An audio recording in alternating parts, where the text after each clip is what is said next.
হতে পারে একদিন আমার বাড়ির চাকরও আমাকে জিজ্ঞাসা করবে, মা সালাকাকুম ফি সাকার, মালিক আপনি এখানে কি করা?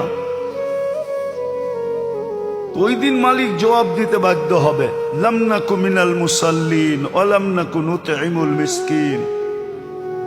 আল্লাহ ডাকতো, আওয়াজ কানে যাইতো, কিন্তু কর্ণপাত করা হতো না, অর্থাৎ নামাজ পড়তাম না।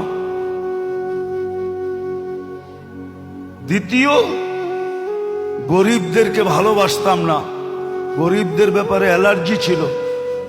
ওয়ালাম নাকু নুতঈমুল মিসকিন, এখানে শুধু গরিব না, অধীনস্থের ব্যাপারে আমি সদয় ছিলাম না।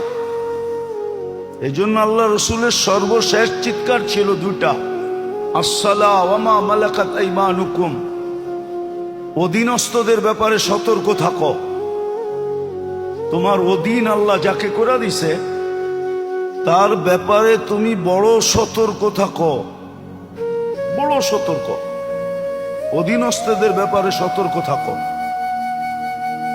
হতে পারে তোমার সতর্কতা তোমাকে জান্নাতে নিয়ে যাবে, আবার হতে পারে অসতর্কতার কারণে তোমার বাড়ির তোমার চাকর জিজ্ঞাসা করবে, মা সালাকাকুম ফি সাকার।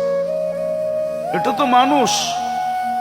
হতে পারে আমার বাড়ির কুকুরও আমাকে দেখে হাসতে পারে, কিয়ামতের দিন কুকুরও হাসবে আর বলবে, আকুনু তুরাবা, একটু পরেই তো আমি মাটি হয়ে যাব আর আপনি জাহান্নামের ইন্ধন হবেন। সত্য এটো। এই জন্য মানুষকে আল্লাহ সৃষ্টির ভিতরে সবচেয়ে বড় শ্রেষ্ঠত্ব এবং সবচেয়ে দামি হিসাবে তৈরি করছেন।